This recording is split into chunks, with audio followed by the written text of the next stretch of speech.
नमस्कार, मैं वीणा मिश्रा कक्षा 12वीं की कविता कैमरे में बंद अपाहिज की के प्रश्नोत्तर के साथ प्रस्तुत हूँ।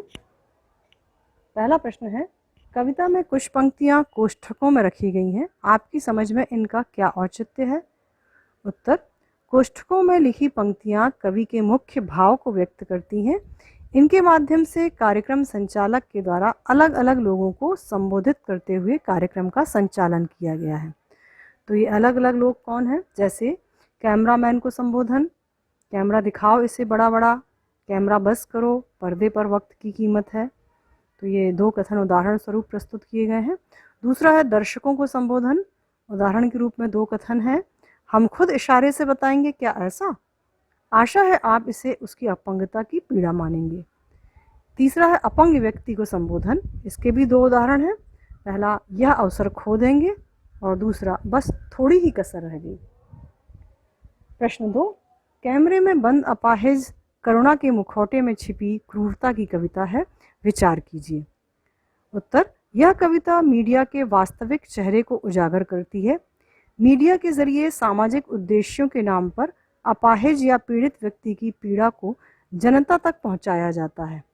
इस कार्यक्रम में ऊपर से करुण भाव प्रदर्शित होता है, किंतु इसका वास्तविक उद्देश्य अपाहिज की अपंगता को बेचकर कार्यक्रम को रोचक और लोकप्रिय बनाना है। कार्यक्रम संचालकों को अपाहिज की पीड़ा के प्रति कोई सहानुभूति नहीं है, अपितु एक कारोबारी दबाव के चलते वे मात्र संवेदनशील होने का दिखावा करते हैं। संचालक द्वारा पूछे गए प्रश्न व निर्देश के लिए कहे गए कथन उनकी क्रूरता की भावना को उजागर करते हैं। प्रश्न 3, हम समर्थ शक्तिवान और हम एक दुर्बल को लाएंगे पंक्ति के माध्यम से कवि ने क्या व्यंग्य किया है? उत्तर, हम समर्थ शक्तिवान पंक्ति के जरिए मीडिया की ताकत एवं कार्यक्रम संचालकों की व्यावसायिक मानसिकता का पता चलता है। अपने प्रचार प्रसार की ताकत के कारण किसी का भी मजाक बना सकते हैं, आंदोलन करा सकते हैं, विशाल जनसमूह की संवेदना बटोर सकते हैं, अपने मुनाफे के लिए किसी की भी लाचारी को बेच सकते हैं। हम एक दुर्बल को लाएंगे, इस पंक्ति के माध्यम से मीडिया का अहंकार दिखाया जा रहा है। वह मीडिया के सामने आने वाले व्यक्ति को या आम जनता को कमज़ोर मानते हैं।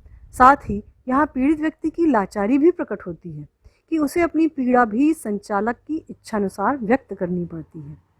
प्रश्न 4, यदि शारीरिक रूप से चुनौती का सामना कर रहे व्यक्ति और दर्शक दोनों एक साथ रोने लगेंगे तो उससे प्रश्नकर्ता का कौन सा उद्देश्य पूरा होगा? उत्तर, मीडिया द्वारा प्रस्तुत कार्यक्रम के संचालकों व निर्माताओं का एकमात्र उद्देश्य अपने कार्यक्रम को सफल बनाकर धन व लोकप्रियता हासिल करना होता है, जिसकी चाह में वे कोई भी तरीका अपना सकते हैं। कविता के आधार पर यदि शारीरिक चुनौती से सामना कर रहे व्यक्ति और दर्शक एक साथ रोने लगेंगे तो उन्हें दर्शकों की संवेदनाएं प्राप्त होंगी, समाज उनके कार्यक्रम के प्रति सहानुभूति रखेगा और उन्हें अपना हितैषी समझने लगेगा, जिससे उन्हें प्रसिद्धि के साथ साथ धन व व्यावसायिक सफलता भी मिलेगी। 5वां प्रश्न, पर्दे पर वक्त की कीमत है कहकर कवि ने पूरे साक्षात्कार के प्रति अपना नजरिया किस रूप में रखा है? इस पंक्ति को कहकर कवि ने पूरे साक्षात्कार के प्रति अपना व्यावसायिक नजरिया प्रस्तुत किया है। पर्दे पर जो कार्यक्रम दिखाए जाते हैं उसके संचालकों को समय के अनुसार उसकी कीमत दी जाती है, इसलिए वह कम से कम समय में अपने कार्यक्रम का उद्देश्य पूरा कर उसे लोकप्रिय बनाना चाहते हैं। कार्यक्रम के संचालकों को या मीडिया को जनता के दुख दर्द से कोई सरोकार नहीं होता है, वे केवल उसकी पीड़ा एवं तकलीफ को बेचकर पैसा कमाना चाहते हैं।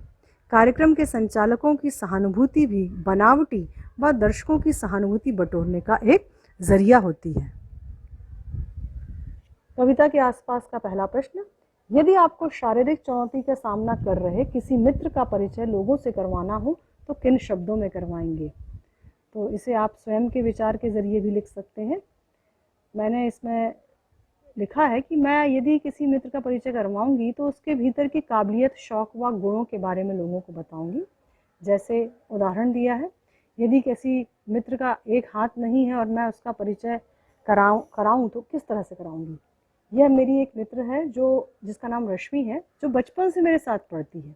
यह बहुत ही अच्छी पेंटिंग करती है और इन्हें पेंटिंग में बहुत से पुरस्कार भी प्राप्त हो चुके हैं।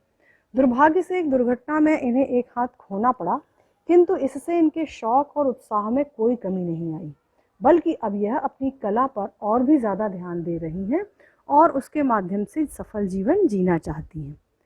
इसी का प्रश्न 2 है, सामाजिक उद्देश्य से युक्त ऐसे कार्यक्रम को देखकर आपको कैसा लगता है? अपने विचार संक्षेप में लिखें।